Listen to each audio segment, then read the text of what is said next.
I saw you most recently in Jerusalem on Yeah. stage. You have come back to Canada, I think, in a very big way after being away for a little while. Am I wrong that you were? I've never left Canada. I just knew that and we've talked about this. And we've had great, conversations about it. When you're an actor like I was in the early days of Toronto, Gail Abrams, OAZ, going to New York, Stratford, youngest Macbeth ever at 26, John Neville directed. Then you go to Broadway, Streetcar Named Desire.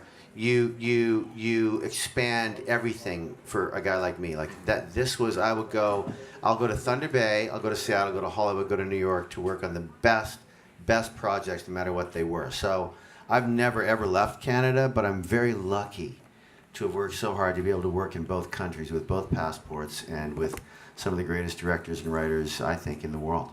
And you choose carefully with the projects that you make. What was it about Bad Blood that made you go, this is it? Isn't it good, you guys, that have seen it? Isn't it just a great Canadian, like fucking well acted and well directed, and it's so for me, I mean, Jimmy Gandolfini was a buddy of mine, and we lost him way too young. But that was the beginning of, for me, The Sopranos. I don't watch a lot of anything. I'm in stuff, so much stuff that I don't get a chance to watch much. When Jimmy did The Sopranos, and I watched that television, I went, that's something, should I decide to do TV, I want to do. Sons of Anarchy comes along, that was something that I wanted to do, and Kurt asked me to come along for that ride. That was amazing. But Bad Blood, it's almost like the right time for me. Right? I mean, we've talked about this. It was the right time, right age, right, for the tax incentives, they needed a Canadian star.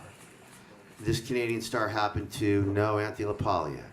Anthony, who was laying on a beach in Monaco, doing nothing other than trying to spend how much money he's got. He's such a good buddy, but Jesus, Murphy. And his agent called and said, it's time sensitive. We got to make up your mind within 24 hours. He said, who's involved? Kim Coates. He said, let me read it. I'm in. So to have Anthony and Frank,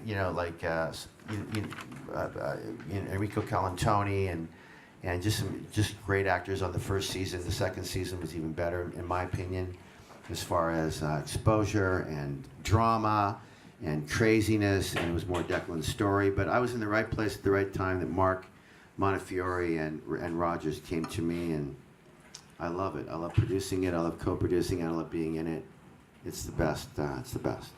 Victoria Ahern from Canadian Press. Hi. Did you see that Snoop Dogg is a fan of that? Yeah. Do you know him? What's the deal here? Snoop Dogg knows me. I know him. I have never met Snoop Dogg, but we're mutual fans of each other. I think he's completely wackadoo talented, but he loved Sons of Anarchy. And so I don't know if he watched Bad Blood because I was in it. I have no idea. But the next time I see him, it's going to be a big hug because his 18 million, whatever he has, Instagram followers is, they were told by Snoop Dogg, this is like some Canadian gangster shit. Yeah. Hot show alert, hot show alert.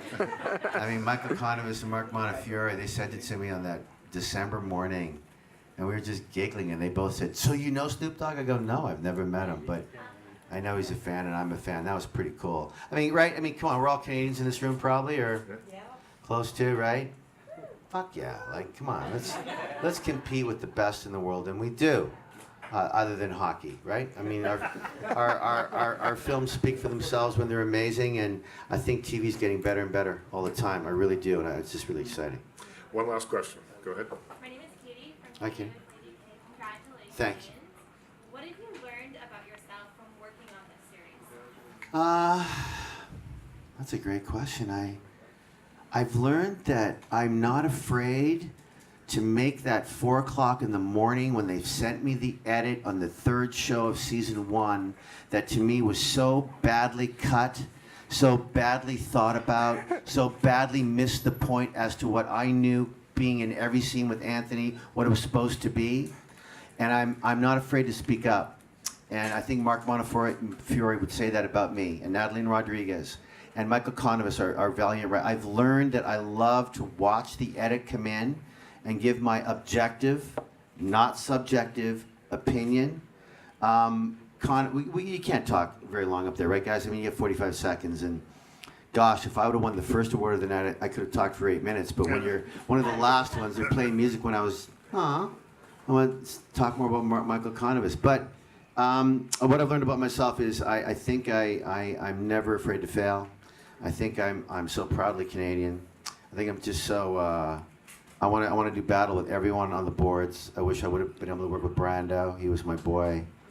And I've worked with some of the greatest directors in the world, and I have a voice, and I'm not afraid to speak it now. Really, I don't know if I ever was, but now that I've been given that opportunity, what a great place, and I'm just so grateful for it all.